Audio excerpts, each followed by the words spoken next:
reason. The Washington Post says it's, quote, the best speech Obama has given on the economy.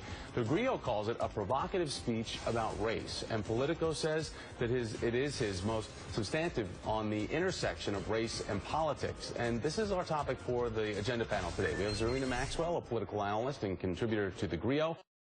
Tegan Goddard is the editor of Political Wire, and Sabrina Siddiqui is a reporter for the Huffington Post. Gang, it's great to have you all here. Zerlina, I want to start with you, because the president has not spoken much about race in his speeches, and I think that's why so many ears picked up yesterday to this. But here's what he had to say about what is contributed on why Washington consistently fails to act on issues like economic inequality. Take a listen.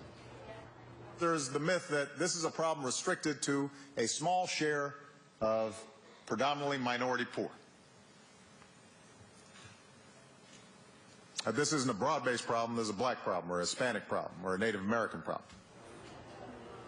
So you said that this was one of the better speeches that he's given in trying to lay it out pretty realistically and honestly about race in the country. But why do you feel that way, that this theme was able to resonate through where it hasn't before from him? Well, because I think that the problems that have long plagued the African-American community are impacting everyone. And so this message really hits home with people that are really making poverty wages and not able, even though they're working full-time, to feed their families. And I think that that message resonates with you no matter what race you are, because it's really an issue about class and where those race and class intersect. All right, so we see this few times and far between, but Tegan, 2 years ago we saw a similar speech from the president, like this one, but at that point it was a different part of his presidency. So explain why we're seeing this intersection come up once again.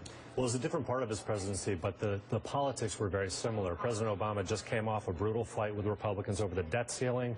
He faced re-election in a year, and he was doing something to jack up his own approval and to also talk about what his presidency was about and to really put some firmness behind that. He's doing that again. He's obviously had a very rough 6 weeks over the Obamacare website. He's trying to reframe this debate as they head into the midterm elections to be broader than just Obamacare. Democrats realize that if this Obamacare in the midterm elections, it's not a good issue for them. Even though we see some positive things going on, they want this to be about more than that. So for some, this is a signal of him getting his mojo back, in a way. Yeah. But Serena, we have House Speaker John Boehner putting out a statement saying, quote, the president's economic policies promote government reliance rather than economic mobility. Rather than tackling income inequality by lifting people up, he's been fixated on taxing some down. Why do you think Republicans seem so fixated on the government reliance narrative and this tax and spend phrase that they want to use over and over again?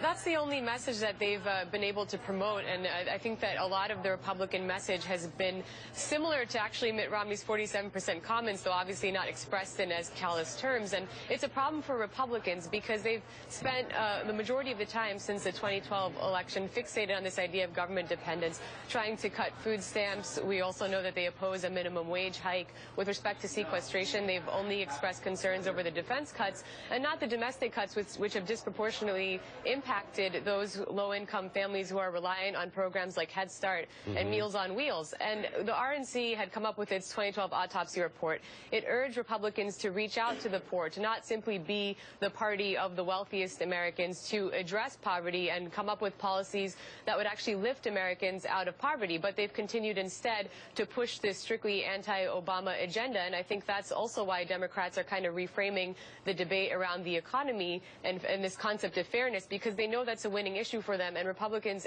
to this point have not been able to really come up with a response that's resonated with both the middle class as well as low-income Americans and demographics that they failed to reach out to in the 2012 race. I'm sure that income inequality is going to come up tonight with Chris Matthews in his hardball interview with the president. But Selena, are you surprised by millennials' fair weatherness, their support of the president, and their thoughts on the ACA? No, I think millennials are sort of a fickle group.